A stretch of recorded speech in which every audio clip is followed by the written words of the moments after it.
Largos días y placenteras noches, amigos y oyentes, y hoy videntes también.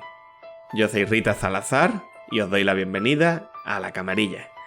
Hoy tengo conmigo a Payball, que está dignado a hablar de la Yakuza hoy. ¿Qué pasa, Payball? Oye, fue tormentoso conseguir hacer el programa, pero se ha llegado. Al final se consigue terminar la trilogía. Es una trilogía tardía, pero llegamos. Bueno, es una trilogía en honor a las películas del Padrino y también en honor a las películas del Padrino. Sacamos 2 programas más o menos consecutivos y otro tercero ya después a los años. Que pasó de todo para que no sea este programa antes, la verdad. Hay que ver. Y también tenemos con nosotros invitado de Pinkerton Podcast a Miguel M. Benito. ¿Qué pasa, Miguel? Pues nada, un placer. Me siento como Sofía Coppola en El Padrino 3. Te sientes a gusto, ¿no? Es como en casa, como si papá me cuidase. Muy bien. Que aprovecho para decirle también a los hoy videntes, no se me va a quitar lo de oyentes, ¿vale? Que estamos preparando ahí como una colaboración para hacerla de vez en cuando aquí en Twitch, de charlando de cine, que salió del último directo que hicimos que no se pudo grabar. Y Miguel conmigo y con quien se quiera apuntar el día que toque, viernes o sábado, iremos haciendo 1 o 2 veces al mes un charlando de cine que va a consistir en elegir películas, 4 o 5 películas de una lista que tenemos de imprescindibles, que la podéis encontrar, imprescindibles de La Camarilla, en Film Affinity, y charlar de las películas y luego lo que salga, ¿vale? Hoy vamos a hablar de Sonatine. Vamos a hablar de la película de Takeshi Kitano de 1993 y Payball nos va a contar también algo sobre el tema de la Yakuza, cómo nace, cómo se construye, cómo funciona, para completar esta trilogía de la mafia que empezó ya por aquel entonces, hace un par de meses o 3, empezamos con Promesas de Leche, luego vino Goodfellas y ahora vamos a terminar con Sonatine, ¿vale? Esta trilogía nace, como decía antes, en honor a la trilogía del Padrino, y en vez de hablar de las propias películas del Padrino, pues lo que hacemos es hablar de la mafia a nivel internacional. Primero de la mafia rusa o de la Bratva con la película de Cronenberg con Promesas de Leche, luego hablamos de la mafia de la Cosa Nostra en los Estados Unidos y ahora toca la Yakuza, que teníamos una gana tremenda, yo por lo menos, de tocar a Takeshi Kitano, no tocarlo físicamente, que también tocarle ese ojo chungo que tiene, Miguel. No sé si le haría mucha ilusión a ese muchacho, a Takeshi, que le toquen, no parece. Y sobre todo, pero yo tengo ganas de verle de nuevo y sobre todo que vuelva Humor Amarillo. ¿Verdad? Lo tenemos que viene ahora, ¿verdad? Que decían que se reestrenaba. Es curioso porque en una de las entrevistas que he podido leer, bueno, el libro este que tengo divino de Laurent Tirard, que el otro día creo que me equivoqué y dije Paul Tirard, pero Laurent Tirard, de entrevistas de cine, y dice que él se curtió en cine en Humor Amarillo, pero además que aprendió a coger la cámara allí y que a partir de Humor Amarillo dio el salto a la gran pantalla porque dijo, yo esto quiero tocar a mi manera y quiero saber yo cómo se hacen las cosas y hacerla como a mí me parece. Y a partir de ahí decidió el tipo hacer cine, ¿no? Payball, ¿a ti te gusta Takeshi Kitano en general, aparte de Sonatine? Un autor... Me gusta a veces más que otras. A veces se pone un poquito así reflexivo y místico y se te hace un poco bola. Pero bueno, el tío tiene un estilo muy marcado. Y es así un cine muy, muy japonés también, en cierta manera. Un cine que por nacionalidad me gusta bastante.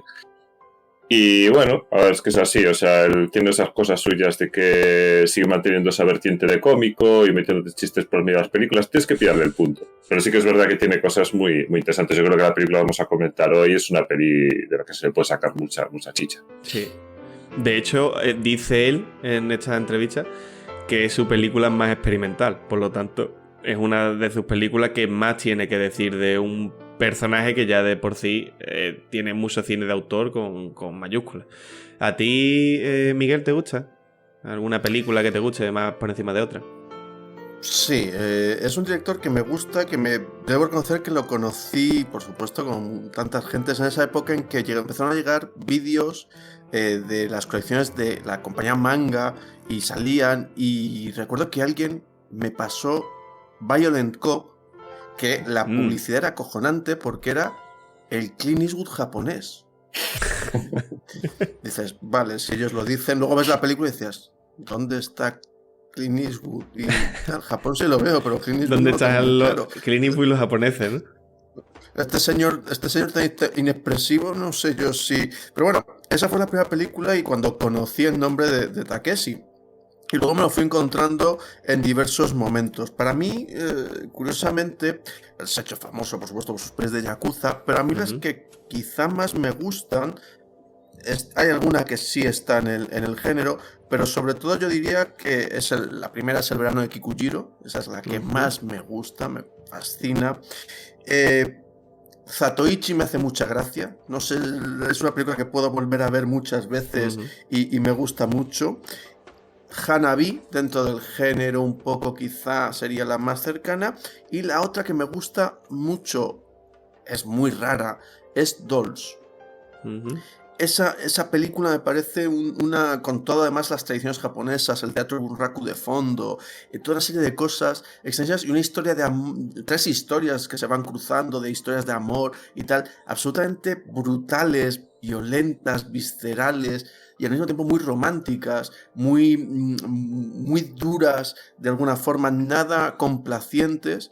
Estas creo que serían las películas que más me gustan de Takeshi.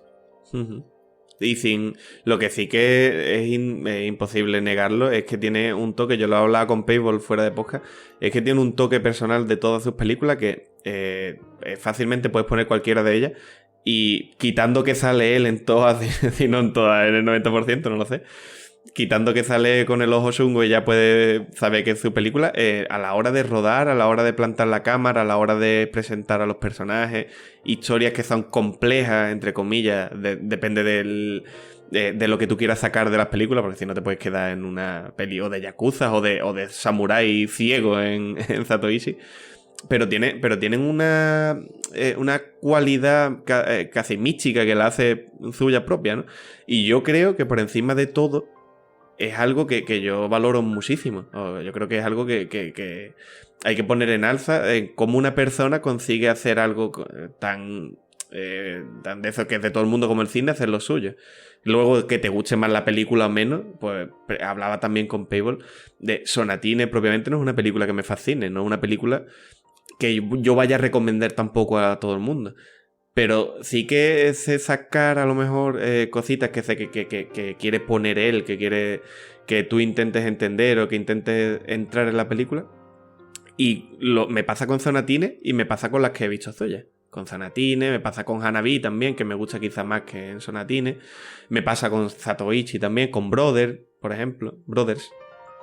Y creo que es un autor, un cineasta que probablemente no lo siga como alguien va a sacar una película y vaya a verla automáticamente, pero creo que a destacar, y aparte del cine oriental, ¿no? Que por ejemplo a Payball el cine oriental es una cosa, yo no sé a ti, Miguel, pero a Payball el cine oriental le encanta, ¿verdad?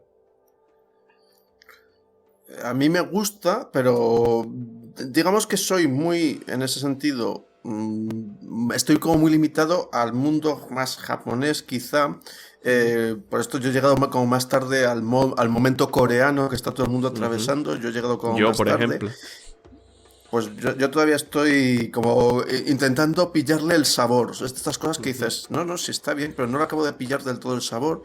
Y parcialmente al cine chino, sería como lo fundamental. Digo, pero en general es como mi acercamiento es bastante alejado y como de los grandes nombres. De hecho, debo tener por aquí por casa ahora alguna película de Oe o alguno de estos, digo de Oe, bueno, ahora se me ha ido el nombre. Estoy fantástico hoy, estoy espléndido. Eso que vengo a trabajar, ¿verdad? Pero habla de cine chino. Sí, de cine japonés. Lo tengo por aquí. Voy a girar. De japonés, Mizoguchi, Sí, claro. Kurosawa ahora en un momento, sí, son los típicos. y Kobayashi, ¿no? Me ha salido Oe, que es un escritor, o sea que estoy a tope. O sea, y el de Cuentos de Invierno, ¿no? ¿Cómo se llama el de Cuentos de Invierno? Que no me sale el nombre ahora mismo. Me vendrá en algún momento los nombres. No os preocupéis. Pero bueno, digo, en mi acercamiento es cierta fascinación. Y también creo que por eso caigo a veces en esta fascinación por los tópicos, de cierta atracción por los temas que son más tópicos, o los tratamientos que son más tópicos, y que uno cree que es lo típicamente japonés, lo típicamente chino, lo típicamente coreano o indio y tal. Pero vamos, yo ahí estoy intentando ponerme al día. Es una de las tareas pendientes que tengo. Es curioso porque ya mencionó a Kurosawa que tenía que salir en cualquier película que se haga japonesa, tiene que salir Kurosawa. Y leía que el propio Kitano, fanático de Kurosawa, y que ya quisiera él, según dice él mismo, llegar a un 30% de la calidad con la que trabajaba las películas Kurosawa. De hecho, habla Kitano, y ya nos vamos a meter con la Yakuza, de que su cine es un cine mucho de imágenes, y yo creo que en esta película, en Sonatine, lo podemos ver, o en cualquiera de las que ha mencionado Miguel, que son películas que, más que películas de ideas, o más que de películas de metáfora, como es esta misma, es una película que te quedas con imágenes, te quedas con la portada de esta peli, donde este pez que se ve al principio atravesado, o este hombre que está colgando de la grúa en el agua, o del propio Kitano apuntándose con la pistola en la cabeza. Son películas, la mayoría, de imágenes, y él dice que ya podía tener la mitad de las imágenes que consigue Kurosawa, y con la calidad de enfoque, con la calidad de encuadre de las películas de Kurosawa, Rashomon, por ejemplo. Y una de las cosas por las que nos viene Kitano de maravilla, y por eso lo hemos elegido a él, es porque, como decía Miguel, en todas las películas habla de la Yakuza, si no en todas, vamos, en un gran porcentaje. Y en esta trilogía de la mafia, el tema de la Yakuza tenía que salir, ¿verdad, Payball? Bueno, claro, a ver, estábamos con esta trilogía, el objetivo era comentar un poco el cine que se acercaba a los distintos tipos de mafia, ¿no? A nivel internacional. Uh-huh. Y en este caso, pues hablar de un crimen organizado como el japonés, que es tan distinto al del resto del mundo, ¿no? O sea, y podemos comentar un poco la historia, si queréis, que tengo aquí unos apuntes. No sé la que voy a montar, porque si la monté gorda con Mamoru Osoda, y aquí tengo nombres a patadas en japonés, que lo sepa, no sé lo que acabará haciendo. Que lo sepan los videntes de hoy, los oyentes de Ivos de la Camarilla, que Payball se le quedó Payball Osoda porque no supo pronunciar Mamoru Osoda, el animador de la película Bell, en todo el programa, que podéis escucharlo en la Camarilla. Sí. Entonces, bueno, nada, lo que comentábamos, la Yakuza como organización criminal existe desde hace mucho tiempo, es una organización muy antigua, y aparte tiene cosas muy interesantes como está enraizado en la sociedad japonesa, ¿no? Y eso lo veremos también luego cuando hablemos de películas de Yakuzas. También hablaremos de situaciones que te pueden chocar muchísimo, de ciertos privilegios que tienen a nivel social, o cierta tolerancia, entrando en lo común, ¿no? de la vida japonesa, que te llama mucho la atención, ¿no? Son criminales, pero no parecen como casi intocables muchas veces, ¿no? Y bueno, lo que hablamos, la organización tiene aproximadamente 300 años, ¿vale? Viene del periodo Edo, pues más o menos 1600, 1800 y largos, ¿vale? Antes de eso, antes de que existiera la Yakuza como organización propiamente, de este margen de 300 años, ya existían organizaciones que, digamos, dieron lugar a esta organización más grande, ¿no? Porque Payball, había una... ahí que yo esto lo comentaba contigo también, cuando, por ejemplo, en Yojimbo, en la peli de Yojimbo de Kurosawa, porque esto que me lo comentarás ahora, me imagino, que vienen de los jugadores, esta Yakuza que vienen de los jugadores de los Bakuto. Los Bakuto. En Yojimbo ya vemos cómo están esta especie de clanes de jugadores, ¿no? En la película, y que viene de lo que tú comentas, de muy atrás, ¿no? Viene de tiempo... Que no sé cómo son las épocas de japonesas tienen unos nombres muy guapos, pero para aprendértelas... Yo no controlo, me traje algunas apuntadas, pero vamos, sí, o sea, realmente Hay una cosa en Japón que es que el juego, en general el juego, está prohibido desde siempre. Históricamente está prohibido, no está tolerado y está perseguido. Además, si os fijáis, ellos no juegan dinero, no hay tragaperras ni nada parecido. Lo que tienen es ¿cómo se llama esto? Las pelotitas. El hecho como el pinball, ¿no?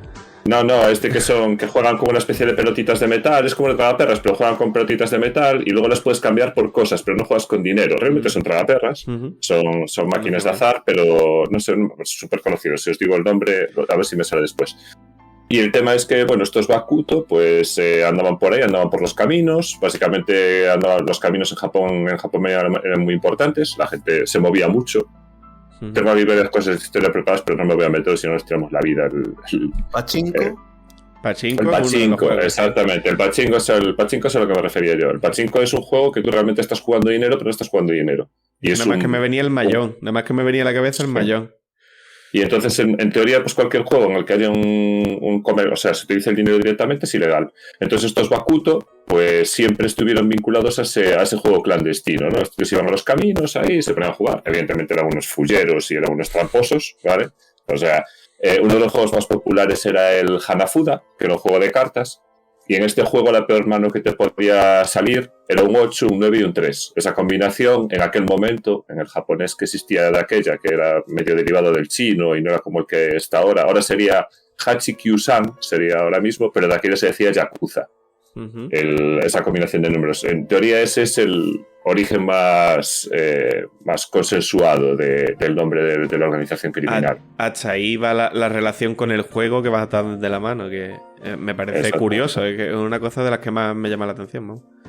Sí, claro, aparte con la cantidad de dinero que mueve algo como el juego, y si lo ves tú es una peli de Yakuza, siempre tienen casinos. De hecho también está... Bueno, en Zonatín al principio estamos viendo en la película, lo primero que vemos es a un muchacho colocar las fichas de un juego, de mesas de juego, vamos. Sí, ahora no sé si la mezclo con Good Race, pero... Porque es que aparte esta, claro, la vi hace ya un mes, una cosa así, y como vi también Good Race cerca, pero creo recordar que al principio hay un casino y el tío que regenta el casino no les quiere pagar. Es el que acaba precisamente en la grúa, ¿no? Si efectivamente. No me equivoco. Bueno, pues entonces esta gente, esta escoria de los caminos que eran los Bakuto, pues nada, fueron cada vez estando más grandes, más organizados, y fue precisamente en el periodo Edo que empezaron a tener, digamos, tratos con los gobiernos locales. Ellos, pues lo que hacían era, si iban a jugar, pues los obreros montaban una obra, digamos, de función, bueno, una obra pública, ¿no? Decían, vamos a construir este puente. Pagaban a gente para construir el puente, los trabajadores iban allí, y luego venían los Bakuto, y les sacaban la pasta y se la devolvían al gobierno local. Plan sin fisuras, ¿sabes? O sea, muy, muy buen rollo todo. Llegaban allí, entonces quitaban el dinero, les hacían allí todas sus trampas y todas sus mierdas, se llevaban la pasta, se la daban al del gobierno local, le decían, mira, aquí tienes el sueldo que les diste el otro día, aquí lo tienes el perito, y los tíos les pagaban un dinero por recaudar, ¿no? Fueron los Bakuto los primeros que empezaron a tatuarse, y bueno, los tatuajes en Japón sabéis que es algo muy... No sé si viene ya de atrás, o sea, bueno, al principio también se usaba mucho para los presos y para la gente que tenía cuentas pendientes con la justicia, les ponían tatuajes para que supieran que eran proscritos, ¿no? O que habían tenido una condena y demás. Entonces estos pues se empezaron a tatuar y bueno, se supone que de ahí viene, aunque ya te digo, en Japón el tatuaje es algo complejo que podríamos estar hablando aquí un buen rato. Y ellos también fueron los que empezaron a introducir la traducción del Yubitsune, que básicamente es cortarte falanges de los dedos. ¿Cómo funcionaba esto? Pues claro, si tú no correspondías a lo que tenías que hacer con la organización, cogían, te cortaban un cacho de dedo, porque aparte te van cortando por falanges, ¿no? En plan, te cortan primero por aquí, luego intermedia. Y si te cortaban los dedos, evidentemente no podías jugar bien a las cartas, con lo cual ya hacías peor tus triquiñuelas y tal, y entonces pues te volvías, digamos, más débil dentro de la organización. Además también es más difícil manejar la espada, con lo cual pues fue algo que se fue, digamos, llevando hacia adelante, de ser una manera de hacer a una persona más dependiente. En el momento que empezabas a cortar dedos, mira, lo tienes ahí, ¿sabes? Lo dejas medio minusválido al pobre, pues sí es más dependiente tuyo, evidentemente. Mira, nos hablan aquí, Payball, en el cine japonés, recomendaciones, Tashigahara, Teshigahara, y de películas La Mujer de Arena y El rostro ajeno. Son 2 películas que nos recomiendan aquí. Se mirará, se buscará. Se parecen bastante clásicas por los nombres que tienen. No, yo no controlo mucho el cine japonés. No, a mí me quieren sonar, pero no. Yo quitando. O sea, yo lo que he visto de cine japonés, coreano sí he visto bastante, pero japonés casi todo de Kurosawa. Y tampoco las he visto todas. Yo japonés mucho más actual y en gran porcentaje J-horror. O sea que... De los años 60. Bueno, y J-horror. Y bueno, en principio, pues esta gente, estos Bakuto, pues fueron también eso, relacionándose con otro grupo de vendedores ambulantes que eran los tequilla, pero vamos, que eran también estafadores, vendían cosas que luego no valían para nada, ¿sabes? O sea, eran eso. Sí, unos timadores de poca monta. Timadores de poca monta, exacto. Lo que pasa es que estos también se llevaban muy bien con los gobiernos locales y les daban permiso, digamos, para montar los mercados. Y luego pues venían los Bakuto y les decían, oye, pues mira, si no queréis que os venga alguien aquí a romper esto, pues me vais a pagar, ¿sabes? O sea, si te fijas, al final tenían los mismos negocios que tienen todo el resto de organizaciones criminales por el mundo. O sea, son los clásicos, ¿no? O sea, tienes el juego clandestino, el de págame o viene alguien a pegarte una paliza que no voy a ser yo ni nadie que conozca, pero eso va a pasar, ¿sabes? Y luego también el tema de la usura, que también era algo que empezaron a meterse, ¿no? En plan de, bueno, yo claro, de paso que te he sacado la pasta jugando, pues te presto algo de dinero para que puedas ir jugando, ¿sabes? Eso es otro clásico. Ese es el círculo vicioso perfecto, ¿ya?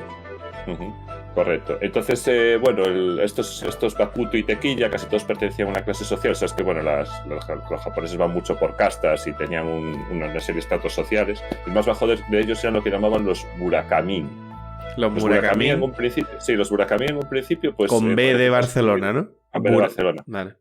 Se les considera casi como no humanos a esa gente. Y hasta hace no demasiado tiempo se seguían considerando Burakamin a gente como, por ejemplo, los carniceros, la gente que se dedicaba a las funerarias, trabajos que, según los japoneses, son trabajos de bajo perfil o de que son, digamos, esclavos de la sociedad que hacen lo que nadie quiere hacer. Joder.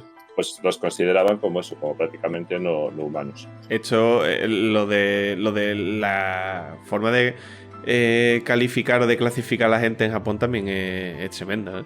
Joder, sí, la verdad, ¿no? Sí. Al final los tíos son unos misóginos, son unos racistas, son unos cabrones. Es una sociedad muy chunga. Y después nos la intentan vender con los samuráis, ¿eh? Sí, que tampoco... Yo tenía un compañero, un conocido que tenía, pues, estaba delegado comercial en Japón o algo así, y comentaba algo así, que dice, la sociedad japonesa es maravillosa, dice, tiene partidos tradicionalistas de derecha y partidos tradicionalistas de extrema derecha. El resto es todo es normal.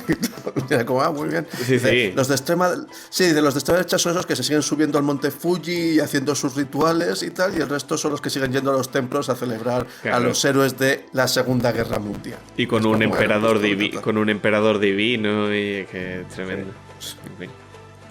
Pues bueno, aquí precisamente, acá hablamos de los samuráis, precisamente durante el periodo Edo, por no meternos tampoco en tal, pues bueno, los señores feudales empezaron a depreciarse, digamos, ¿cómo se llamaba? ¿Cómo se llama? El shogun, ¿no? Que era el shogun era el superior, sí. Era el superior y empezaron a cargarse a los señores feudales. Señor de la guerra supremo, vamos. Les daban cargos administrativos para el gobierno, les daban... puestos en la capital, ¿no? Para que dejaran de tener ese poder y poder centralizarlo ellos. Entonces, bueno, esto es cuando empezaron a surgir todos estos ronin, todos estos samuráis que ya dejaban de tener señor. Y bueno, pues como tal, pues que también se empezaron a juntar con estos Bakuto y con los Tequilla y ya pues aquí... De hecho... El hambre con las ganas de comer, ¿no? Y esto nos lleva de nuevo a Yojimbo, que básicamente es eso. Un ronin que se mete con 2 clanes... que son clandestinos que están controlando un pueblo que después salió de ahí también por un puñado de dólares, pero bueno, esa es otra historia en otro programa. Sí, a ver, lo de los Ronin es un clásico del cine japonés en general. A mí particularmente me gusta mucho, seguro que a Tarantino también, porque habla varias veces de cuando habla de Shogun Assassin en la de Kill Bill, la serie, yo la conocí en inglés también el nombre, no sé cómo se llama en japonés, que es Lone Wolf and Cub, que es básicamente es un ronin, es un samurái descastado, ¿no? Que no tiene señor y va por ahí con un niño, va con un bebé en una cuna. Y las pelis son una idea ¿Te ha de dicho que se llama el Mandaloriano? ¿Has dicho? No, que va. No, que va. No tiene nada que Pero ver. eso es lo de ¿cómo se llama? El lobo blanco y su Sí, Lobo solitario. lobo Eso- solitario y eso- su bebé. Ese No Wolf and Cup en mi experiencia ese- inglés. vale. Ujú. El lobo solitario y su ese. Es que Eso es es mitiquísimo, sí. Tiene un montón de partes. La primera, que es la de Lone Wolf and Cup, está muy, muy chula. Ujú. Y luego las otras pues van en plan desbarrándose ya. Y cada vez llega un momento que ya tienen hasta gaches en el coche y le salen puñales, ¿sabes? Estrellas ninja disparadas del coche y se cargan 800 japoneses. Le salen ahí, jetpacks, le sale el sable oscuro, también le sale. De todo. Le sale. Bueno. Sí, están chulas. Eso del... Antes hemos hablado de Cronenberg y la carne y tal. Muchos mangas y animes tienen mucha fijación con esos temas. Y bueno, también todas películas tipo Ichi the Killer y todas esas movidas también tienen lo suyo. Esos Sí, son muy de.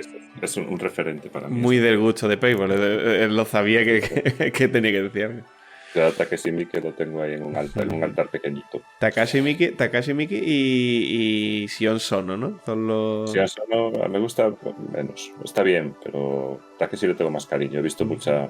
Y además ese hombre que tiene una filmografía extensísima. O sea, el tío se saca 3 pelis en un año y se queda tan contento. No tiene ningún problema. Entonces, bueno, estos voy a intentar hablar un poco bajo porque ya me acaban de llamar la atención. No pasa nada. Grito mucho con los cascos. No pasa nada, hacerte excusa de luz. Entonces, lo que comentábamos, ¿no? Aquí hubo una especie de paz de 250 años con la eliminación del sistema feudal. Y bueno, desde este tipo de bandas de estas 3 organizaciones que se juntaban, algunos pues se juntaban básicamente como maleantes, había algunos que incluso se ponían a defender pueblos, que también es muy el rollo, pues por ejemplo de 7 samuráis o la de los 47 Ronins, ¿no? Que también es una historia muy mítica de este estilo, que es un pueblo que lo defienden unos samuráis, unos opresores, ¿no? Que son Ronins todos también, evidentemente. Tiene Takashi Miike una versión que se llama 11 Asesinos, me parece también, que está muy guapa, muy guapa, está muy chula. Y bueno, con la fusión de estas 3 organizaciones es donde se considera que empezó la Yakuza, ¿vale? Lo que pasa es que luego ya, pues, la organización siguió teniendo negocios, cada vez más relacionados con el shogunato, porque los tíos al final eran una fuerza muchas veces se escogía como fuerza de orden, hacían labores de policía. Una cosa que también acabaron haciendo para el gobierno americano cuando Japón era un estado ocupado y estaban digamos, como no tenían el ejército, pero claro, el ejército no lo puedes poner a controlar las calles, porque eso ya nos lo enseña muy bien en la película de Estado de Sitio, que es una película que me gusta mucho, es una mierda de película, la verdad es que está muy chula, muy supuesto, me encanta. Y entonces eso, los tenían así como en plan de policía y tal, entonces a partir de eso siempre estuvieron como muy relacionados con el gobierno. Y ahora en la actualidad, pues bueno, la última estadística que encontré era de 2007, después no vi nunca más, hablaba de que actualmente hay como unos 102.000 miembros de la Yakuza, en 2.500 familias o clanes distintos. Bueno, actualmente los tíos llevan muchísimo negocio legal, se metieron mucho en la construcción, se metieron mucho en la especulación inmobiliaria, es algo que sacan mucho dinero con eso, bienes de lujo, todo eso, y básicamente, incluso para que os hagáis una idea de lo importantes que son en la sociedad japonesa, cuando fue el tsunami de 2011, tuvieron mucho prestigio social porque fueron los primeros que llegaron a ayudar. En los sitios donde cayó más fuerte la ola, los primeros que llegaron fueron los yakuzas con gente que pagaron y desplegaron medios para o sea, ellos tienen una especie de compromiso social y por eso la gente también los acepta. El rollo es que, bueno, lo comentaba antes Miguel, están muy relacionados con el gobierno, están muy relacionados sobre todo con un partido que es el Partido Liberal Democrático, que es el que ahora mismo está gobernando Japón. Y básicamente, o sea, financiaron a la Yakuza en su momento y la Yakuza en su momento también financió campañas políticas del Partido Liberal Democrático. Es una cosa que siempre hay como cierta polémica en Japón con este tema, pero vamos, así luego cuando ves en las películas, pues por ejemplo se me acuerdo Road Race, que van a una comisaría, no recuerdo por qué parte de la trama, y básicamente se están riendo de la policía, riendo su puta cara, y el policía no hace nada porque sabe que de cierta manera para ellos son intocables, ¿no? Por lo menos es lo que tiene en mente en la película. Y bueno, no sé, es lo que tengo así un poco por aquí para hablar. No sé qué os parece la historia de Yakuza, si la conocéis mucho, poco. No, yo creo que nos queda de puta madre como introducción porque yo la verdad es que la Yakuza lo que sé es lo mismo que de los samuráis o menos. Y eso es lo que nos quieran contar. Miguel. Sí, como introducción está muy bien. Yo recomendaría, si alguien tiene curiosidad, estaba en Amazon Prime, no sé si sigue, un documental cortito, no es muy largo, que es El ocaso de la Yakuza.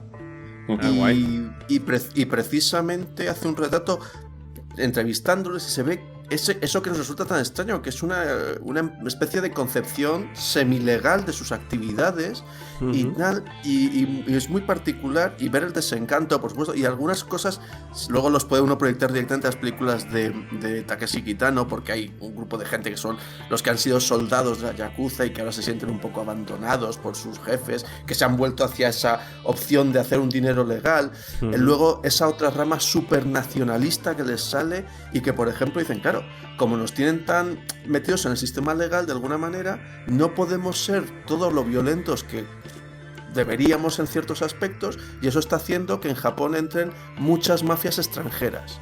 Entonces se mezcla la competencia empresarial con la xenofobia hacia los otros, y claro, se nos mete aquí las triadas, se nos mete aquí no sé qué. En Outrage creo que había algo con los coreanos, quizá, si mal no recuerdo. Y claro, se mezcla eso, pero como documental muy accesible, es muy curioso, y ya digo, creo que estaba en Amazon Prime.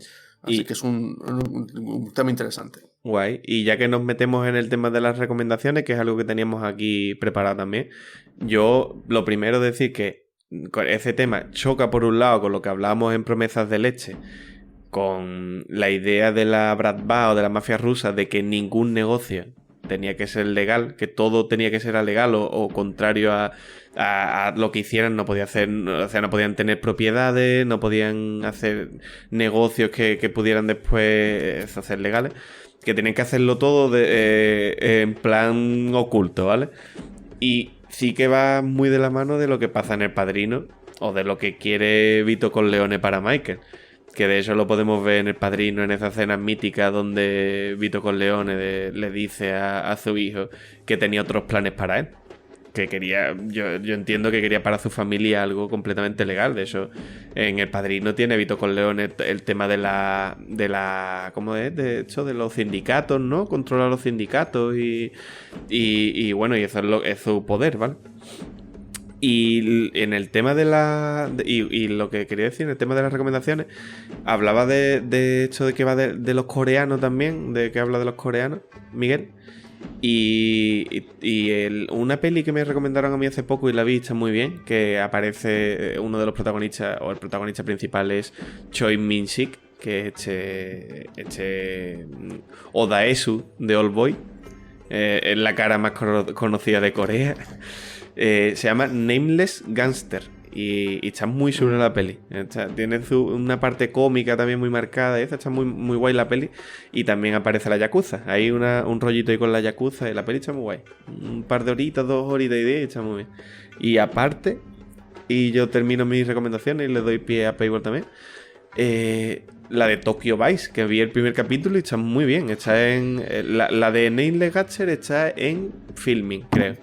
Estoy casi seguro que está en Filming, y si no, en Amazon.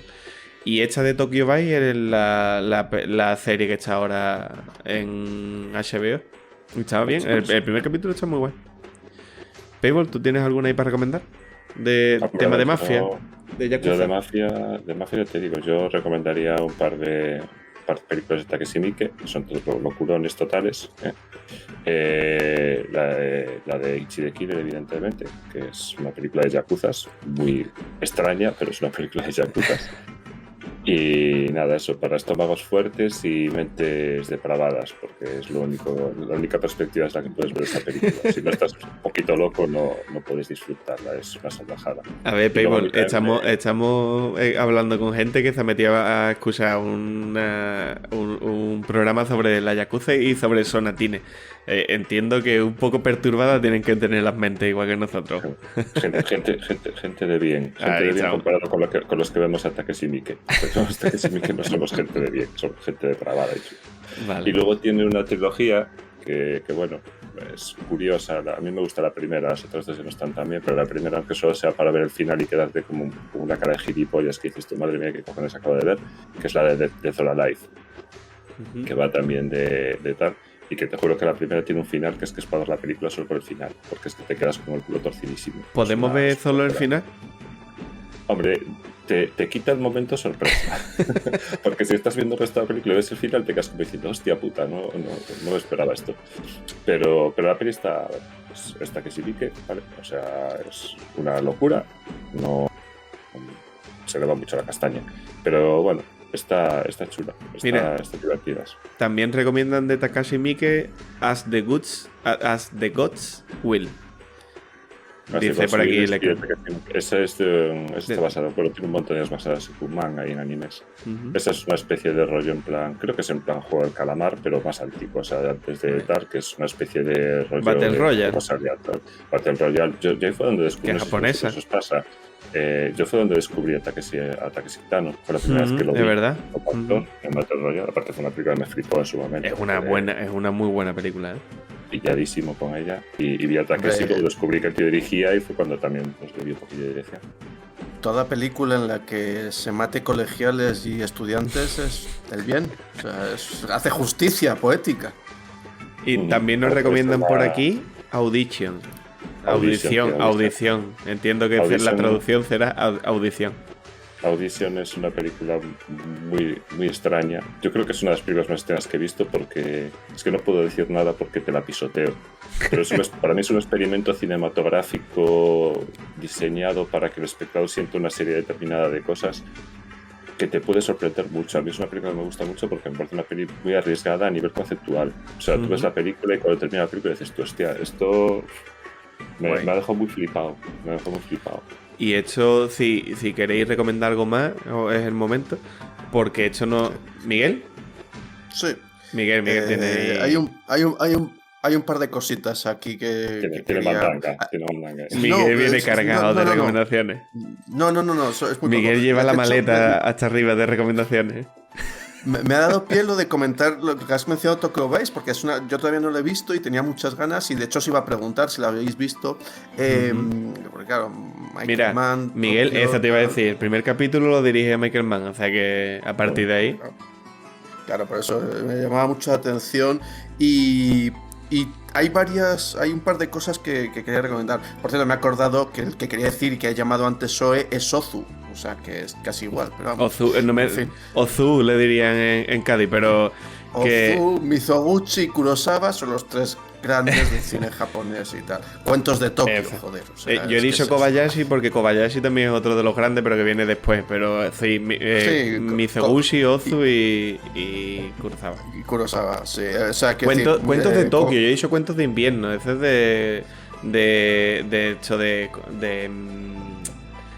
de Juego de Tronos, macho. De canción de Hielo y Fuego. Sí, y iba a decir que Kobayashi también salía en Sospechosos Habituales. Sí. Ese Kobayashi no se me olvida. No. El abogado. Bueno, eso, pues como has comenzado lo de Tokyo Vice, yo una película que siempre recomiendo, porque creo que es muy accesible y es una puerta que te abre mucho para... Eso es. Que te abre mucho para acercarte al Yakuza, es precisamente la película de Sidney Pollack, Yakuza, con Robert Mitchum, Kenta Kakura, y que es precisamente eso, como el cruce de la Yakuza japonesa, la criminalidad occidental, y creo que eso encaja bien con lo que decías Tokyo Vice. Y también pues quería aprovechar, esa peli me encanta, o sea, esa es una peli que me fascina. Yo esa tengo unas ganas de verla tremenda, y es de esa que la tengo ahí apuntada y las dejo pasar. Es increíble. Por así decirlo, uno puede pensar que si han visto Black Rain de Ridley Scott, es una especie de remake, continuación de alguna manera y tal, porque vuelve a salir Kenta Kakura aquí haciendo de policía y tal. Pero bueno, es otro tipo de película, es una película más ochentera, policíaca y tal. Sin embargo, Yakuza es un drama noir, serio, denso, con un giro acojonantemente bueno, en fin, todo bien. Esa peli que hace que te fascine todo mucho y te flipes mucho. Quería recomendar un libro también que es Yakuza Cinema, de Carlos Aguilar, que precisamente es pues eso, para quien quiera conocer el género, y dado que estamos grabando el día del libro, el San Jordi, todo este tipo de cosas. Pues viene de puta madre, ¿verdad? Claro, pues hay un libro de un tipo español que creo recordar que había vivido. Yo lo tuve. No recomiendo a nadie que se lo compre, que lo busque en bibliotecas, porque es de esos libros que, como está muy difícil de conseguir, te cuesta 1.000 euros. A precios ridículos. O sea, entonces, que los busquen por las bibliotecas. Entonces, creo recordar que uno de Carlos Aguilar y su hermano, uno de ellos dos había vivido en Japón, y a partir de las conversaciones, notas, apuntes y la afición al cine, surgía este libro de Yakuza Cinema, que de hecho en la portada. No recuerdo si es Ken Takakura o Takeshi Kitano, sé que es uno de los dos el que estaba en la portada, así que es también muy reconocible.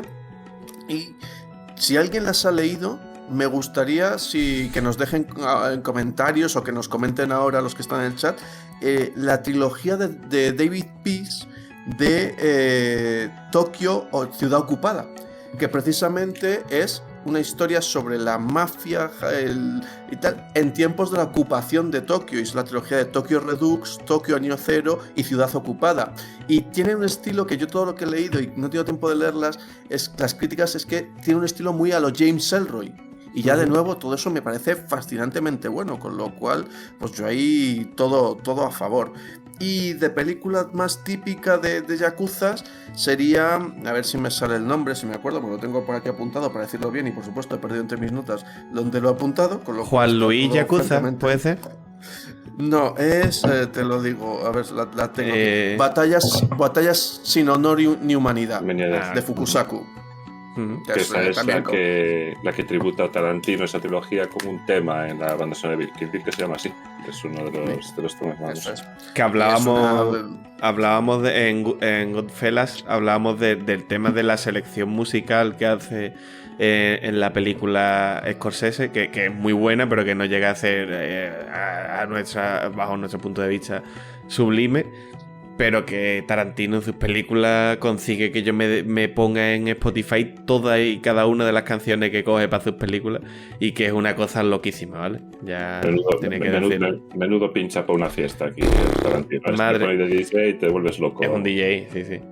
Antes que siga, Miguel, ya te doy paso. Donde dice Drollaway, que es Drolo, mi hermano, que un saludo de parte de Takeshi Kitano, que está cenando con él. ¡Qué sorpresa! ¿Y están hablando de Los Serrano? Hombre, por supuesto. Bueno, bien. Sí, pues me interesaría mucho oír la crítica de Takeshi Kitano a Los Serrano y sus comentarios sobre esa serie épica. No, por mi parte, básicamente era mencionar eso. O sea, esas eran las cosas que quería mencionar más específicamente. Vale. Y ya. Perfecto, pues podemos hablar de Los Serrano o meternos ya directamente a hablar de Sonatine. Vamos por Sonatine hoy. Por mí nos metemos con la peli, porque yo a las 11 me iba a ir a cenar. Y venga. Aquí tengo una persona diciendo que tiene hambre. Pues vamos a hablar de un rato más, pero... Vamos a hablar de Sonatine, una película... Los Serranos infinito. Vamos a hablar de Sonatine, que es una película que lo que queremos hacer, por encima de todo, es que la gente que no la haya visto, de los que nos estén viendo ahora mismo y de los que se metan a escuchar el programa después en iVoox, lo primero es que es una película que tenéis que entender que no es una película que se te vaya a romper porque conozcas lo que pasa o porque tenga, pues, yo qué sé, porque te cuenten ciertas partes de la peli y demás. Igual si te enteras del final, pues no sé. Pero en principio la película no se cimenta en giros de guión, ni en sorpresas, ni en romperte la cabeza con ninguna historia. Es una película de imágenes, como hemos hablado al principio. Es una película que quiere sugerirte cosas diferentes, pero sobre todo con imágenes, con una música que la comentaremos también, que está muy guay. Y que podéis escuchar lo que vamos a hablar de la película, yo creo, si no sois muy hater de los spoilers. Y luego, si no la habéis visto, verla. Y los que la hayáis visto, pues intentaremos que os quedéis con la idea de lo que nos parece la peli. La película empieza ya con una declaración de intenciones. Vemos, como decíamos antes, este juego, estas mesas de juego, esta yakuza de la que se habla ya y de este código que tienen ellos y de cómo funcionan. Y ya desde los primeros compases de la película vamos a ver de qué trata, ¿no? Vamos a ver qué es lo que intenta Takeshi Kitano en la peli. Yo voy a intentar hacer también otra cosa y es escuchar lo que dicen Payball y Miguel y intentar empaparme de su opinión porque ellos son los que conocen más a Kitano, por lo menos más que yo.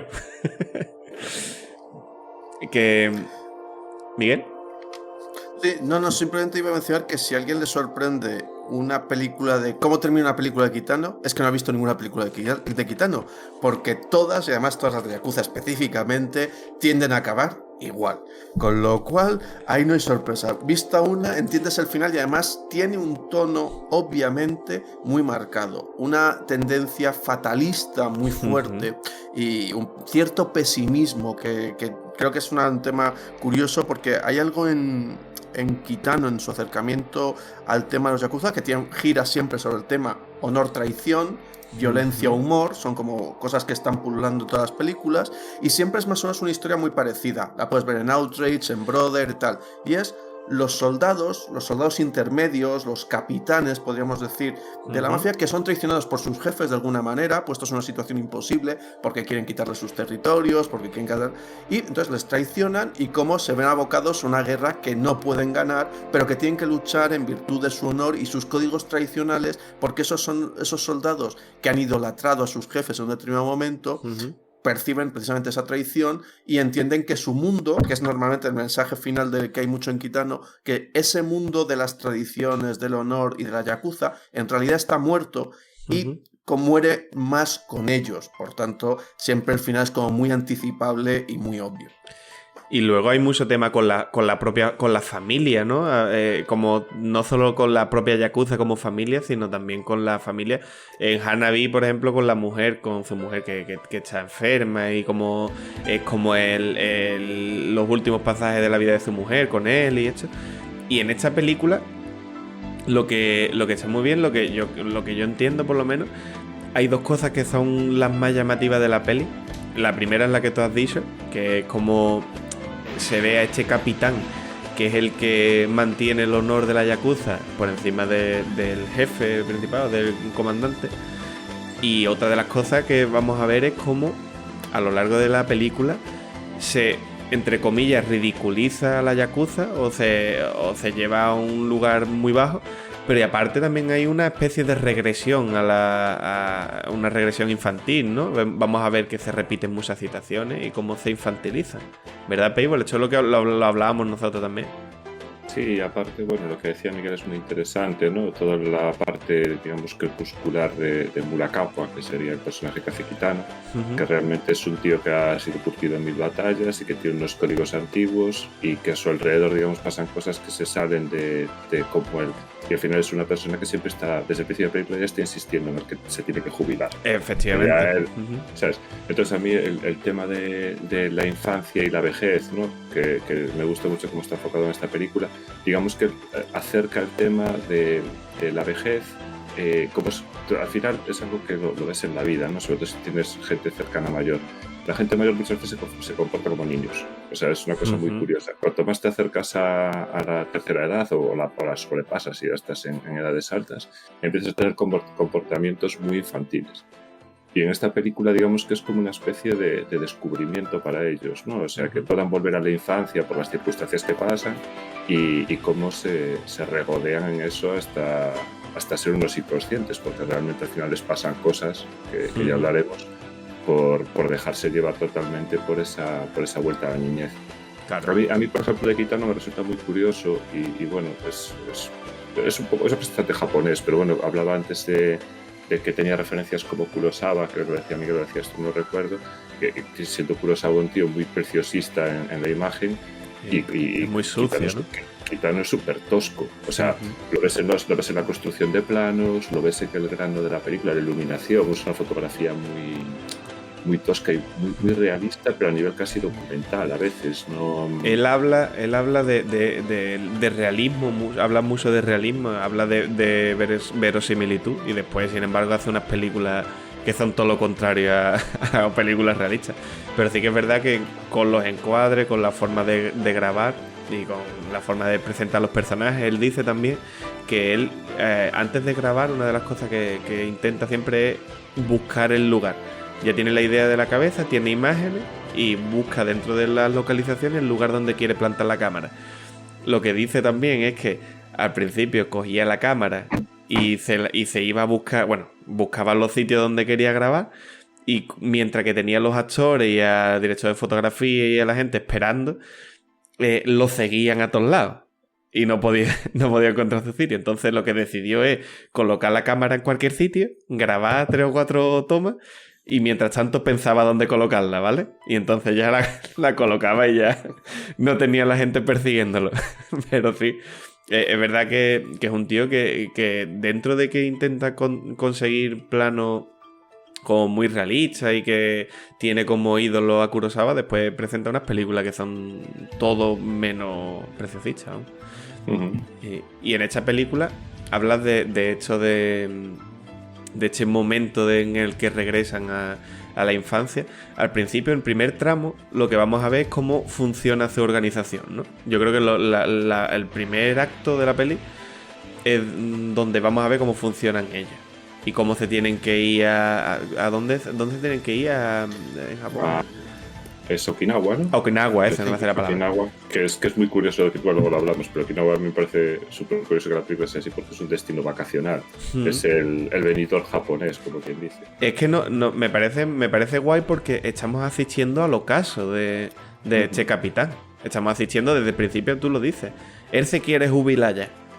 Él no quiere trabajar más en la Yakuza y al final su jubilación va a ser su suicidio, que lo vamos a ver al final de la película. Que de hecho no se pueden sorprender los que no hayan visto la peli porque es que se ve el tío apuntándose a la cabeza con una pistola en la portada de la peli. Pero sí, al final lo que estamos viviendo es un ocaso de un personaje y, como tú dices, igual de una organización, ¿no? Que se muere, o por lo menos unos códigos de honor que se muere o que tienen que transformarse, quizás. Miguel. Sí, totalmente. O sea, de hecho, es eso, es estos capitanes que representan normalmente Kitano, y en Kitano hay una pulsión muy rara, un punto tradicionalista, pero casi podríamos decir que reaccionario, en el sentido de esa veneración por los códigos pasados y un rechazo del mundo moderno. Hay un punto de vista tradicional antimoderno muy curioso, y aquí siempre representa a esos personajes que además sí tiene una parte que es curiosa, que no los glorifica. Porque en el fondo son animales muy toscos que solo saben reaccionar violentamente, y de hecho, pues eso, por ejemplo, en Brother y en estas películas siempre se ve, siempre hacen lo mismo. Y dices, cualquier desafío que les planteen, lo único que saben es luchar, aunque sea absurdo luchar, pero es lo único que saben hacer. Y entonces siempre acaban, claro, como acaban. No tienen ninguna estrategia, no tienen ningún método, simplemente es pelearse. De hecho, aquí no tienen ni puntería por no tener, porque las escenas de tiroteos es tirar a bulto en realidad. Ni puntería ni tampoco ningún interés porque la escena quede estética. Porque aludimos a esta escena que a mí me parece un claro homenaje a Scorsese. Esta escena en el bar donde... que funciona también en la película como punto de giro para el segundo acto, donde van los personajes a irse a retiro en Benidorm / Okinawa. En este bar, ahí lo que estamos viendo es a este capitán que no tiene ningún escrúpulo de meterle 4 tiros, porque encima a uno de sus subordinados lo matan, lo acribillan a tiro ahí. Y es verdad, estamos aquí vienen varias cosas de las que hemos hablado, de esta poca estética o de este poco interés con la estética, pero aparte por presentar a un personaje, ¿no? En esta escena que a mí me parece muy interesante, pero que igual a mucha gente le puede resultar chocante esta escena de la que hablamos, ¿no? Yo no sé, Payball, por ejemplo. A ver, es que en cierta manera es distinta a otras películas de Yakuzas, esta Sonatine, que otras que tiene Kitano. Sí que es verdad que tiene unas claves muy comunes, lo que decía antes Miguel, pero en esta película, por ejemplo, lo que comentaba muy acertadamente del tema de que no glorifica a estos personajes, pero es que tampoco glorifica en ningún caso la violencia. Uh-huh. Es decir, la violencia te la retrata en pantalla de una forma casi ridícula. A veces la escena del ascensor es el ejemplo más claro. Se ponen a pegarse tiros en el ascensor y parece como si los personajes fueran apareciendo para caer abatidos. Se ponen así... tiesos como un palo, les pegan 2 tiros y se caen de lado. Por eso lo decía lo de Scorsese, por esta violencia sucia, ya ni siquiera sucia por el realismo de Scorsese, sino porque dentro de planos perfectos que te plantea, a lo mejor cuando bajan en Goodfellas al bar, cuando va este plano secuencia al bar, y sin embargo podía hacerte en un plano secuencia el tiroteo en el bar y te lo pone con 4 planos mal colocados, ¿no? Y aquí lo mismo, que probablemente te lo podía poner en un plano mucho más estético y sin embargo ahí te lo pone eso, como la del ascensor. Pero el ascensor es que me parece una escena muy, muy representativa de eso, de cómo te pone delante la violencia en la película. Es que la violencia para él, es más, te la pone como para que los personajes es un puro trámite. Ellos ejercen la violencia como una persona puede grapar 2 hojas y te lo expresa exactamente de la misma manera y la forma que disparan, es lo que decías tú. Se ponen así, se ponen disparados así. Totalmente una forma totalmente expresiva. ¿Sabes? Estamos no hablando hay de gritos de rabia ni hay nada parecido. Solo disparan. Sí. Hablamos de un director que quiere hacer cosas teóricamente realistas y sin embargo eso no tiene nada que ver con la realidad, ni mucho menos. ¿Qué va? Y a nivel de guión funciona muy bien como punto de giro, como anclaje para entrar en la segunda parte de la película. A mí me parece que funciona muy bien. Y, por ejemplo, otra escena de violencia que me resulta muy llamativa, y yo creo que es un momento también para sacarla, aunque sea el final, es cómo resuelve Kitano, cómo resuelve el personaje también esa venganza, ¿no? Porque es una película de venganza también, aunque no sea la trama principal, pero es una película de venganza. También a una forma de funcionar. La escena del final en la casa esta del jefe, en la mansión del jefe, me parece probablemente estéticamente la mejor de la peli, ¿eh? Como no se ve nada absolutamente, Se ven flashes de disparos en las ventanas, nada más. Y lo estás viendo desde la visión de un tercero, realmente. Eres un espectador externo. Queda muy guay. Sí, la verdad es que es muy chulo. Pero volvemos otra vez a lo mismo. O sea, todo el tema de la violencia es como una cosa que no... Quizás donde más lo ves es en la escena de la violación, que él se queda como espectador mirando así. Y que prácticamente me parece muy curioso porque es una cosa en plan de el tío no se va a meter, o sea, el tío y en algún momento quizá yo me piro de aquí, me voy a dormir, y entonces el otro se le pone chulo y es cuando se lo cruje, ¿sabes? En plan, a mí no te me pongas chulo, a mí que violes a esta me da igual, ¿sabes? No es mi puta movida, pero a mí no te me pongas chulo que te reviento, imbécil, ¿sabes? Y es así. Y este rollo de no enseñarte en momentos concretos tiene mucho que ver con el tono de la película, que es tremendamente metafórica, ¿verdad? Miguel, por lo menos a nosotros, yo lo he hablado con Payball y nos parece que hay muchas más historias detrás de las imágenes que vemos. Tiene muchos elementos. Eso que decís del tiroteo en la casa del jefe, al final, me acordaba de los hermanos Sisters, que tiene un montón de disparos y de tiroteos precisamente en la oscuridad, donde solo ves los fogonazos, en ese sentido. Y esta es una película que tiene elementos en los que yo creo que a través del humor también te lanza muchas formas de abstracción, de alguna manera. La película tiende en determinados momentos hacia lo abstracto, a esos espacios vacíos, esa playa, donde no pasa nada, no pasa ni el tiempo casi, podríamos decir, y donde ellos, a base de juegos infantiles, como decís, esas regresiones a la infancia y tal, se ocupan, se recuperan de algún modo, se identifican, se recrean y se reinventan, porque ahí están constantemente jugando, interpretando otros personajes, y es muy curioso. Y digo, y tiene muchos de esos elementos, pero digo, yo creo que precisamente en esa conexión entre la violencia y el humor que maneja Kitano, que además los concibe iguales, incluso los planifica de una manera muy parecida. La violencia esa que es nada lucida, es unos cortes de planos sucesivos que disparan en un sentido y en otro y se disparan fatal, y la violencia también como un elemento abrupto que tiene un punto que sería el equivalente a la muerte en las escenas de violencia, tiene un punto donde está el chiste, te ríes, pero es un punto también violento, tienes un punto que tiene un punto de joder, tío, te estás riendo de mucho de Tarantino también.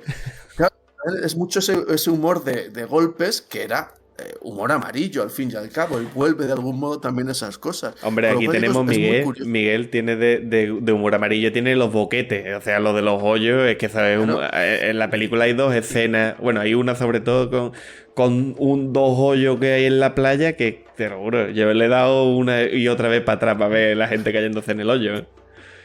Claro, en los hoyos, y también cuando jugaban eso de jugar al sumo. Sí. Que también estaba en humor amarillo. También eran unas pruebas que tenían. Como digo, tiene un montón de cosas de ese estilo.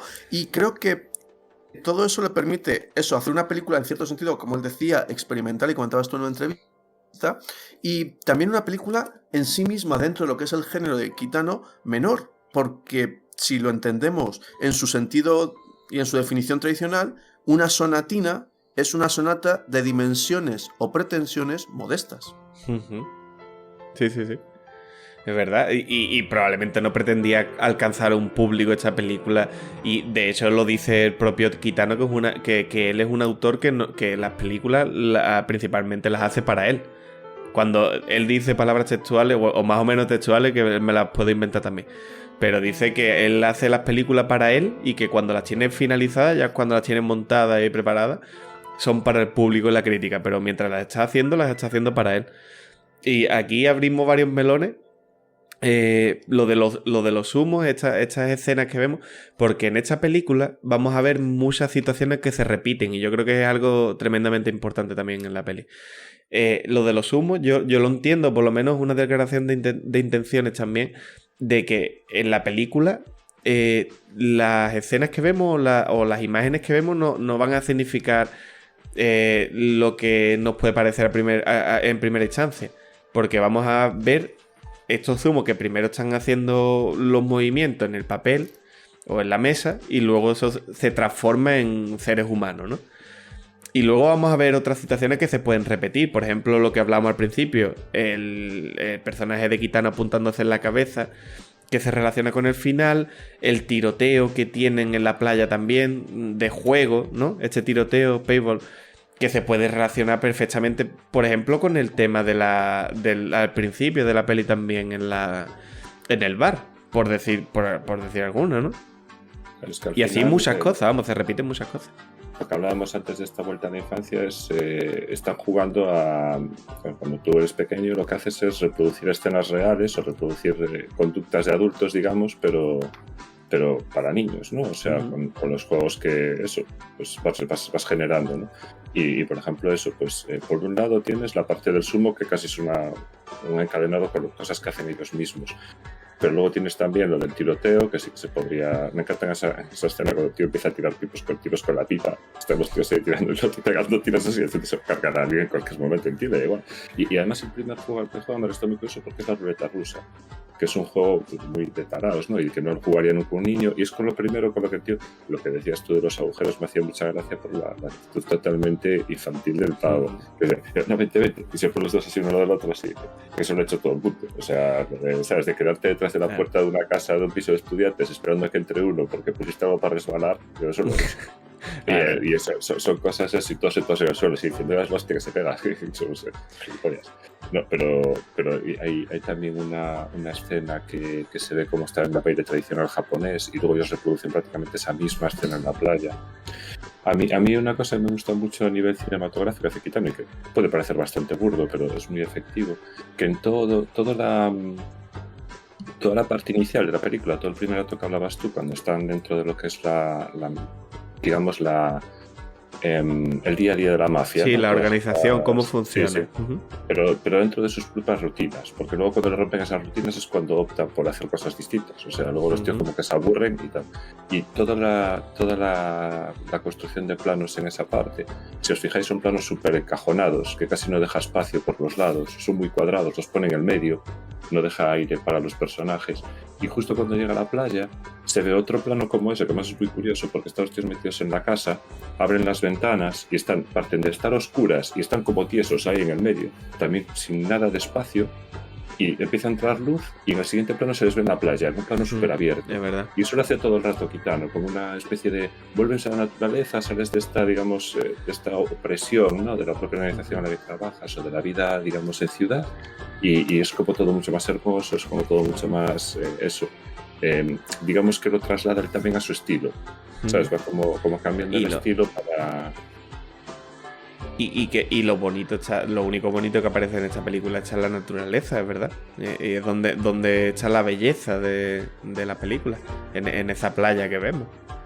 Bueno, eso y Miyuki, ¿no? Que se supone que es la chavalina esta. Sí, que ahí tenemos otra de estas relaciones que son un tanto extrañas, porque aquí en una película occidental, una película hollywoodiense, que me va a costar la vida decirlo, vamos a tener la típica relación medio pseudo pederasta de un tío mayor que tiene mucho poder, no sé qué, con la muchacha, con el novio, con lo que te decía, la violación. Y sin embargo, esto no tiene nada absolutamente que ver con eso, ¿verdad? Miguel, yo esto lo he hablado contigo. Miguel, por ejemplo, ¿qué te parece a ti esta relación entre ellos dos? Para empezar, es rara, rarísima, ¿no? o sea, es muy extraña. Porque, para empezar, es muy difícil imaginarte a Kitano como alguien del que con te alguien. O sea, claro, sí, es como que no sea consigo mismo. Sí, o sea, es muy extraño. Y claro, también la diferencia de edad, no sé qué. No, porque hay un momento en que dices, ¿pero qué estás haciendo? ¿Estás siendo el mentor de ella? Porque hay un momento que le enseña a disparar también y tal. Y es como, ¿pero de qué va esta relación? Pero al mismo tiempo, ella, sobre todo a mí lo que me sorprende es lo que ella ve en esa relación. Porque Kitano pasa de todo, en realidad. En el fondo es como pasa por las cosas y como que hay un momento determinado como que se sorprende porque todos los demás empiezan a entender que van a morir. Y que dice, ¿qué creéis de qué iba esto? O sea, vamos a pichar todos, pero uno detrás de otro. Hablaba Payball de la ruleta rusa y yo creo que está muy acertado porque no solo porque aparezca la película, sino que es algo que yo creo que ellos tienen asumido, que te lo muestra con esa imagen, pero la Yakuza o cualquier tipo de organización criminal es eso. Es una ruleta rusa para cualquiera de sus miembros. Claro, pero en general todos, hay un momento como cuando se van a la playa como que se olvidan un poco de eso. Y el que lo tiene claro es él, porque yo creo que para Kitano esa playa es el limbo. Porque lo tiene asumido. Hacia. Mira, Claro. lo dice Lecran, Entonces, perdona Miguel, lo dice Lecran en el chat, que no tiene miedo a la muerte, que no hay miedo, no hay llantos, no hay ningún tipo de muestra de sentimiento de esta gente. Claro, y lo curioso es eso, cómo ve ella la relación, que claro, ese tipo que no la ha salvado de la violación en realidad, No. pero ella se apega a él. Claro, es eso, es como ella se apega a él y claro, y al final te sorprende cuando le pregunta, ¿volverás? Y ese final en el coche en que parece que va a volver, que parece que va a llegar, que parece que... Pero no, se queda unos metros antes... Ese y no final no llega a cruzar con ella. Ese final yo creo que es momento ahora que lo saca, y ahora tenemos varios temas ahí por sacar todavía, pero ahora que lo menciona, volverás. Bueno, lo primero, Payball, esta relación, porque yo la había hablado contigo entre la muchacha esta y Kitano, porque nosotros lo habíamos hablado, ¿cómo la ves tú? Y ahora hablamos de ese volverás. A ver, al final vuelve otra vez a lo mismo. Hay una escena que es muy representativa de su relación, que es cuando empieza a llover, se meten debajo de un árbol y la chica se saca la camiseta y tú lo primero que piensas es, a ver, aquí hay una insinuación sexual. Pero luego lo ves y realmente ni una insinuación sexual por su parte, entre comillas, y la contestación de Kitano es brutal. Se queda mirando para ella sonriendo como un idiota y le dice, ¿a qué es divertido correr vestido debajo de la lluvia? Y tienes tu plan de... no, es una inocencia total. El tío de repente ha pasado de ser una persona que es un hijo de puta asesino y que no tiene escrúpulos y que para la tal, a reconocer en ella, digamos, es como una especie de enganche a una vida de persona de verdad, ¿sabes? O sea, que tiene unos sentimientos, que tiene tal. Entonces para él es su ancla en ese sentido. Yo lo veo así, vamos, lo que lo quiere transmitir, en el sentido en el que eso, pues... con ella, pues digamos que no tiene ninguna no tiene ningún compromiso. Pero los compromisos de emociones que desarrolla los va desarrollando en el momento. Todo es como muy libre, ¿no? Sí, es cierto que es muy libre, pero también que ese entorno, porque al principio parece más un jefe que tiene cierta, pues tiene subordinados y algunos a los que aprecia, pero claro, él construye Y eso es lo que vamos a ir viendo. Él construye ese entorno y su clan como su familia, de algún modo. Y lo lleva muy a rajatabla en ese sentido, porque lo que le hace salir un poco es el hecho de que en mitad de la playa maten a uno de ellos y dice, espera, aquí nos estábamos divirtiendo demasiado, está todo siendo demasiado bueno, hay que volver a la realidad, hay que volver a lo que sabemos hacer, es matar. Pero quizá con esa esperanza, que es lo que quizá plantea esa pregunta del volverás, de que pueden escapar de ese entorno y volver a reencontrarse en esa naturaleza, de haber abandonado su pasado, haberse jubilado realmente como yakuzas, y en realidad él vuelve, pero él vuelve a morir. Y él vuelve, por no decirte, ha muerto directamente, pero yo digo, pero para mí tiene mucho eso de tránsito hacia la muerte y de regreso hacia el final y hacia su propio, su limbo, ese espacio perdido en el que el tiempo se detiene. Puede ser otra persona durante un breve espacio antes de, definitivamente volver a lo que es el yakuza. Podemos llamarlo limbo o venidor.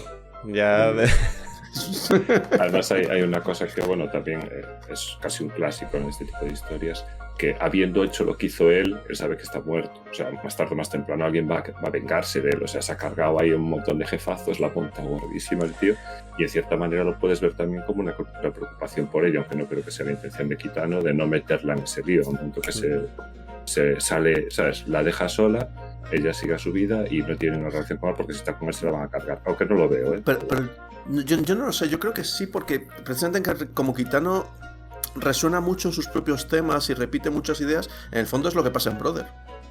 Libera a su hermano de la carga y le dice, vete, que me maten a mí, tú vete y sálvate, y de algún modo puede protegerla, aunque ella no está tan metida en la guerra de la mafia como si está el personaje de su hermano, Omar Epps en Brother.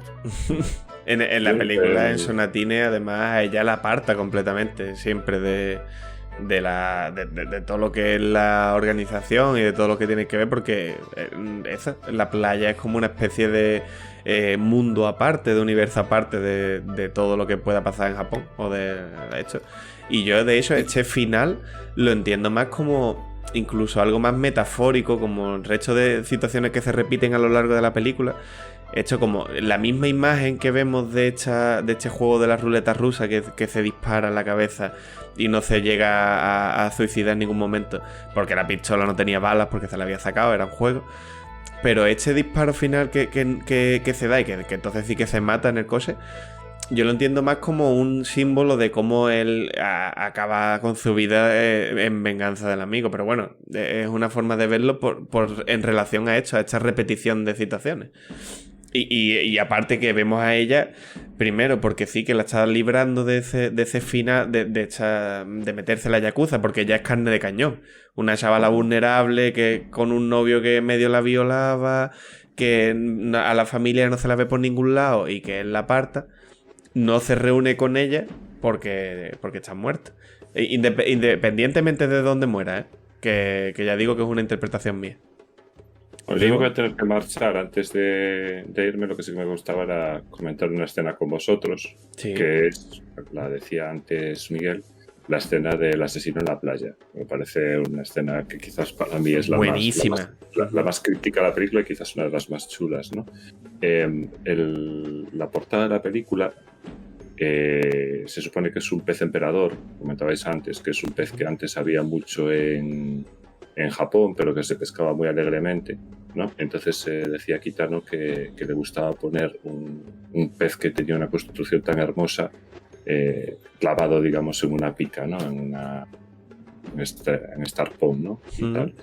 Y al final yo aquí sí que veo cierto paralelismo entre la portada y esta escena, ¿no? O sea, porque al final, en el momento que mata al colega, el colega es totalmente inocente.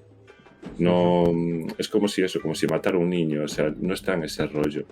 Y aparte de que, bueno, el tío luego después de la estética propia del asesino me encanta, o sea... Es que es un charcutero, vamos. Sí, el tío va por ahí y tal. Y lo un mata, dominguero. ellos ven el asesinato, ¿no? Y todo no sé qué. Y luego justo cuando termina la escena, que el tío coge y empieza a tirar rosas al cielo, ahí me perdí. Es buenísima. Ahí eso me quedé como un poco en plan de aquí me has matado de onírico, no te pillo Takeshi Chorbo. No, porque aparte hay una relación entre la cometa, las rosas por el color y demás, pero es que esta película... yo creo que otro de los valores de la peli es que está en sus múltiples lecturas, en que las propias imágenes, las mejores imágenes, y yo estoy de acuerdo contigo en que esta, ya no esta escena, sino la secuencia que la rodea entera, de cómo llega este sicario, que el sicario podía estar también en Venidor perfectamente, que tiene menos pinta de asesino que si me da a mí un puñal y me ponga a matar a mis vecinos. Y cómo se aparece al principio con los coches, empieza a matar a todo el mundo, después lo vemos atravesando los juncos, se acerca a los propios protagonistas y está la muchacha y Kitano sentado detrás de algo, no sé qué es lo que era, lo que están sentados. Es un bote. Es un bote. Están sentados detrás de un bote y matan al compañero. Pero lo matan a sangre fría completamente y ellos se quedan quietos, sin moverse, sin respirar. Como... pero que no tienen no reflejan nada, no parece que les afecte tampoco, ni... Y sin embargo tú estás viendo la venganza ya en los ojos de Kitano. Vamos. A mí me parece la mejor de la película, vamos. Me gusta mucho la siguiente escena, que se ve a Kitano tirando un frisbee al aire como intentando jugar solo, ¿no? Porque aparte estaban jugando al frisbee precisamente cuando tal, estaba jugando con el colega y el tío se tira un rato tirando el frisbee, los otros se quedan mirando a él como diciendo Está mal, y ya cuando vuelve ya le ves en la cara el que dice, mira, a tomar por culo las vacaciones, ¿sabes? Aquí ya se acabó esta tontería, se va a montar gorro y ya es cuando hay el último acto, ¿no? de la película. Hay dos cosas de la película, yo creo que a grandes rasgos más o menos lo hemos tratado todo. Hay dos cosas que quería preguntaros antes de terminar. Y aparte de si queréis comentar algo más vosotros, claro. No, yo me tengo que marchar, pero vosotros podéis quedar comentando la película. No, pero ya te digo, si Miguel tiene alguna cosa más que comentar, yo tengo dos preguntas que son claras. La primera, la música de la peli, que a mí me parece brutal. Miguel. Es espectacular, pero es que toda la música de Joe Hisaishi es maravillosa. Muy buena. Sea con Ghibli, sea con Kitano, sea todo el mundo que busque los discos en Spotify o los conciertos que ha dado Joe Hisaishi y que están en YouTube, que es espectacular, de sus selecciones de cine, de películas, de bandas sonoras, y son maravillosas.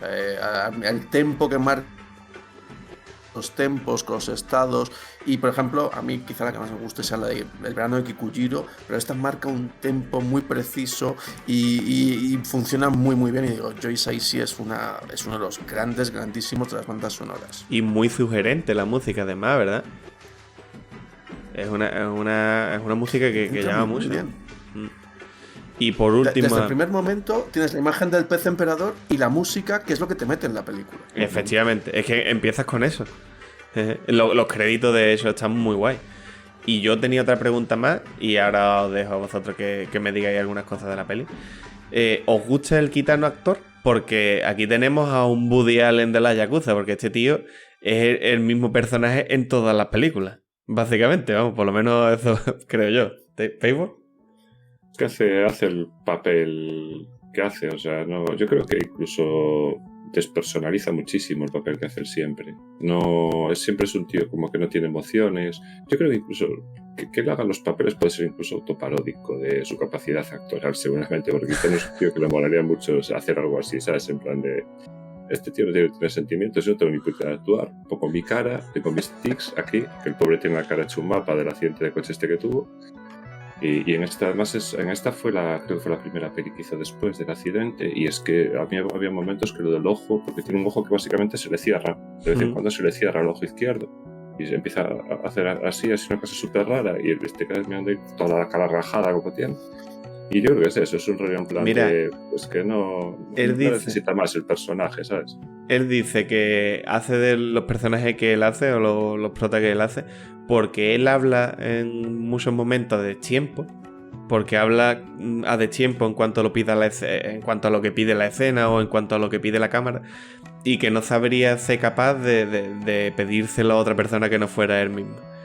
entre otras cosas. Pero vamos, que sí, que tiene que ver, yo creo, mucho con el ego de Kitano, más que con la capacidad actoral, porque de hecho, además, también dice que a los actores que elige para sus películas, no los elige, por lo menos para las de Yakuza, por papeles de gánsteres que haya hecho, sino todo lo contrario.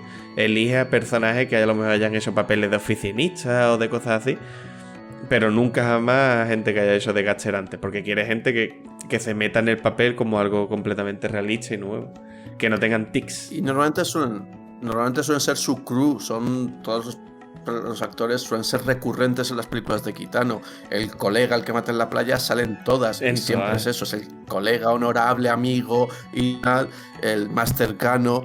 Y son esos. También tengo la sensación de la troupe de Kitano, que sale en todas las películas de Kitano, que es la gente con la que se siente cómodo. Y la gente, sobre todo, que yo creo que entiende su humor. Y precisamente que su forma de actuar no actuando es una especie de parodia del género al mismo tiempo que tal. O sea, creo que tiene mucho que ver con eso. Es una peli muy interesante por eso, porque sin ser una parodia o sin ser una comedia, tiene mucho de esto de sátira, de una forma, de una idiosincrasia que en este tema de la yakuza y demás. Una forma muy personal de mostrártela también. Y aparte que es una película, como hemos dicho, con muchas lecturas y que te puedes sentar a verla, que te la vean un ratito.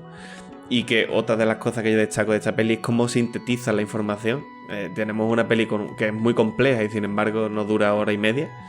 Que eso también, yo creo que a nivel de guión de construcción de la película también funciona muy bien. Y esa es otra de las cosas que él habla, que él no concibe un autor que no escriba sus propias películas. Todo lo contrario que con lo que pudimos ver, por ejemplo, con Tim Burton o con Scorsese mismo, o con Spielberg, o con el propio Alfred Hitchcock, que todavía no lo había mencionado en el programa de hoy. Y ya aprovecho. Entonces, ¿queréis comentar algunos, Payball o Miguel, algo más de la película? ¿Alguna escena o una escena favorita, por ejemplo, Miguel? Pues ya he dicho la mía. Me gusta, es muy obvio, pero es el final. Para mí es el final, precisamente. A partir de ese volverás, todo lo que ocurre y especialmente eso, ella mirando esperanzada con que él vuelva cuando él sabe perfectamente que no va a volver, y ese coche que en realidad está muy cerca y al mismo tiempo muy lejos. Y como él vuelve a esa playa para acabar un poco volviendo a donde ha sido hasta cierto punto feliz y también donde ha experimentado todo eso. O sea, con lo cual, te digo, para mí sería ese bloque, porque además te cierra muy bien la peli. ¿Y Payball? Pues mira, a mí mi escena favorita, y me gusta como escena de construcción de personaje, porque Kitano se tira un buen rato presentándose a sí mismo como personaje sin hablar, que es algo que hace mucho Kitano, ¿no? O sea, te presenta el perfil de su personaje sin que él diga ni una palabra. Y tiene una escena que es cerca del principio, que está en una sala, y está en una especie de los sofás, que está el jefe de su clan, no me acuerdo cómo se llama el propio, que he apuntado. Eran los... Bueno, es Kitayama se llama el tío, ¿no? Kitayama. Se supone que es un jefe de un clan más grande que el suyo, él es del clan de los Murakawa, que es su apellido, y es un clan pequeñito. Y está todo el mundo quieto, mientras el jefe no se ve exactamente qué está haciendo. Esperando para fumar. Esperando para fumar, pero el tío está fumando como un carretero. ¿Te fijas? O sea, el tío está fumando ahí todo el rato y los otros todos así. Y cuando te dicen, ya podéis fumar, se ponen todos a fumar. Y el tío es cuando se levanta y se pira, ¿sabes? En plan de... Te da en una escena muy cortita, te presenta el personaje dentro de la organización muy bien. Me gustó mucho esa escena por eso. Es una escena simple, pero eso. Y aparte, no me acuerdo, es porque el tío está comiendo. El jefe está comiendo. Y entonces, en plan, mientras yo como, no podéis fumar, pero el otro sí puede fumar. O sea, y ni siquiera se ve que es una cosa porque le pide permiso. Es en plan de, si yo estaba aquí antes que tú, yo fumo. O sea, ese tipo de cosas me gustan mucho, esas escenas sin diálogo, casi sin diálogo, en las que te presentan así un personaje tan guapamente. Me gustó mucho. Y que es muy recurrente también, la peli de Kitano, el diálogo está también muy cerca en algunas escenas. Y en esta misma que tú mencionas también vemos después cómo se mete detrás con el otro compañero que también tiene un rango alto dentro de la organización y le mete una paliza escandalosa. Sí, sí. También está muy guay. Sí, sí. Pues esa es. Pues esta película... O también la escena en la que cuelgan a ese tipo y al que sumergen sí. en el agua con la grúa. Que es muy cómica también. Yo creo que aguanta 2 minutos y mientras van hablando de sus mierdas mientras tanto. Ah, sí, pues ahora probemos 3 minutos. Vaya, 3 minutos no ha podido. Vaya. No. Y siguen. Como si fuera un pez emperador también colgado en una grúa. Que... Sí, pero además es como, vaya, no ha podido. Ups, Sí. qué lástima. Uy. Bueno, yo creo que esta película, lo que hablamos siempre, podemos pegarnos hablando de la peli un rato grande, pero la idea era esa, intentar que los que no hayan visto la peli que se animen a verla y también sacar sobre todo el jugo principal de la peli, ¿no? La idea, lo que quería transmitir, quitarnos con esta película. Yo creo que más o menos dentro de nuestras posibilidades de críticos sin carnet, lo hemos más o menos conseguido. Entonces... vamos a darle la nota en la escala KR. Explico por si a Miguel se le ha olvidado cómo son las notas en la escala KR, pero vamos, la escala Kiko Rivera de notas de la camarilla básicamente es ponerle la nota a la película con 2 decimales, ¿vale? Manuel Film Affinity nos la ha intentado comprar la nota ya varias veces, pero todavía no la vendemos. Yo le doy a la película un 7. Eso ya para empezar. Y ya abro la veda. Paywall, nota de la escala KR. Yo le daría un 7,5. Un 7,5 con cariñín. Más o menos me gusta la peli. Un 7,5 con cariñín es un 7,5 con 7,75. No, es con cariñín. Vale. No con 75. 7,5 con cariñín. Que empiecen a funcionar las calculadoras, por favor. Y Miguel, ¿tú le das a la película? Cariñín, ¿sabes? Que es el... ¿Tú solo cariñín le das? Le doy un 7,5 también. O sea, justo era la que le estaba apuntando. Si quieres el cariñín, ponle 7,53. 7,53. Espérate, que hoy no tenemos a nuestro... A ver. A la azafata de... No, la NASA está hoy tiesa. Espérate. A ver, no es muy difícil tampoco. No, se va a quedar en un 7,25, Sí, diría yo, pero... 7,30 diría yo. 7,30, ¿no? 7,5 más 7,5 más 7. 7,33 periódico. Nada. Venga. La película Sonatine se queda con un... Mira, ya está. ¿Ves? La calculadora hoy lo que pasa es que estaba tiesa. La calculadora Lecran nos da un 7,34 en Sonatine. Una película en Film Affinity creo que tiene un 6,9 o cosas así, un 6,5, una cosa así básica. Pero vamos, que la peli ya digo, igual es un 5 en cuanto a tenerte pendiente de qué pasa o de una película que te sorprenda o tal, pero es un 8 en cuanto a pensar después la peli, en qué ha pasado, en qué significa según qué imágenes y aparte que te da para debate después, que eso siempre para mí es un extra que te caga, vamos. Entonces, hablamos siempre, dame una película hecha con 4 duros que luego me tire 2 horas hablando de ella. Ahí aunque estamos. no sea la mejor. Dame un Tenet, que puede hacer una mierda de película para un montón de gente, pero que me tenga 18 horas después intentando saber qué ha pasado con la película.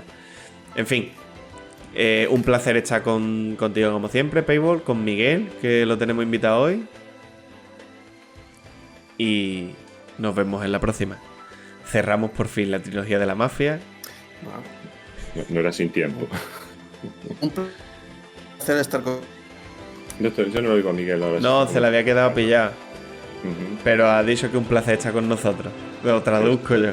Y la próxima nos vemos. La próxima nos vemos en un charla de cine, Miguel. Hasta la próxima. Venga, gracias a todos. Perfecto. Gracias. Chao. Chao.